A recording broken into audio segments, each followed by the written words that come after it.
হযরত জারির রাদিয়াল্লাহু তাআলা আনহু একদিন রাত্রিবেলা আকাশে পূর্ণিমার চাঁদ, কিছু সাহাবা একসাথে বসা আছেন। হযরত জারির রাদিয়াল্লাহু তাআলা আনহু একবার আকাশের চাঁদের দিকে তাকায়, একবার রাসূলের চেহারার দিকে তাকাইতেছে। সাহাবায়ে কেরাম জিজ্ঞেস করছে, ও জারির, তুমি কি দেখতেছো এইভাবে? একবার আকাশের চাঁদের দিকে, একবার রাসূলের চেহারার দিকে, তুমি কি দেখতেছো একটু বলো না। হযরত জারির রাদিয়াল্লাহু তাআলা আনহু উত্তর দিছে যে আমি একবার আকাশের চাঁদকে দেখি, আরেকবার আমার রাসূলের চেহারা দেখি। এই দুইটার ভিতরে আমার রাসূল বেশি সুন্দর নাকি আকাশের চাঁদটা বেশি সুন্দর? তো জিজ্ঞেস করছে হযরত জারিরকে, জারির তোমার সমাধান কি?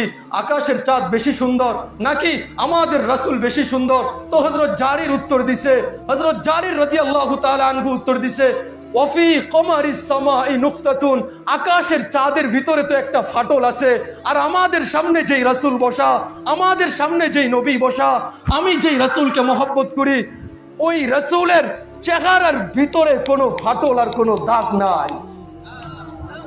আবু সুফিয়ান রাদিয়াল্লাহু তাআলা আনহু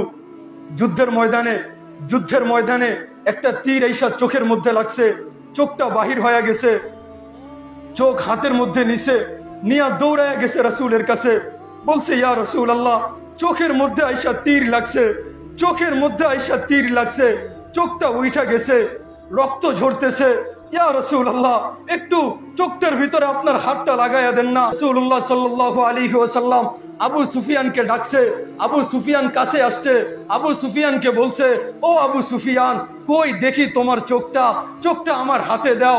আবু সুফিয়ান চোখটা রাসূলের হাতে দিছে।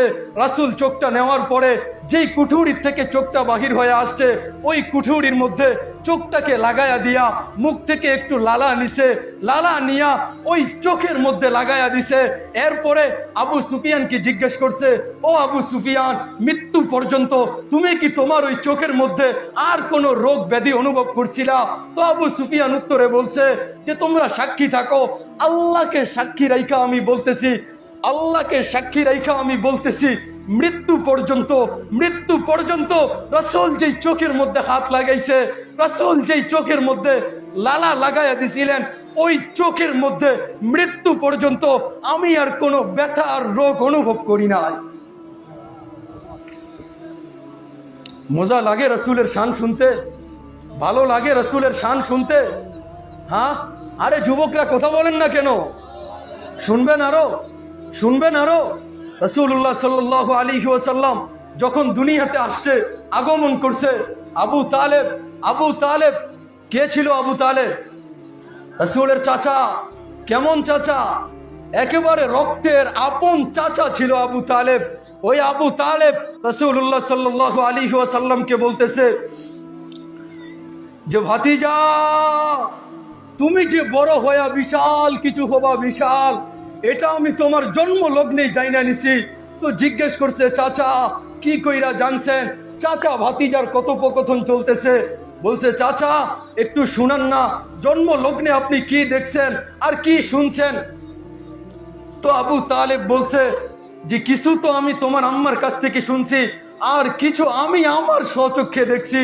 তো বলছে, চাচা আম্মার কাছ থেকে কি শুনছেন একটু বলেন না, কারণ আমার আম্মা তো 6 বছর বয়স যখন আমার ছিল তখনই ইন্তেকাল করছে। আমি তো আমার আম্মাকে দেখতে পারি নাই, যে কারণে আমার ভিতরে ওই বুঝও ছিল না, যেই বুঝের মাধ্যমে আমি আমার আম্মার থেকে জাইনা নিতে পারবো যে চাচা আমাকে একটু বলেন না আমার আম্মা আপনাকে কি বলছে।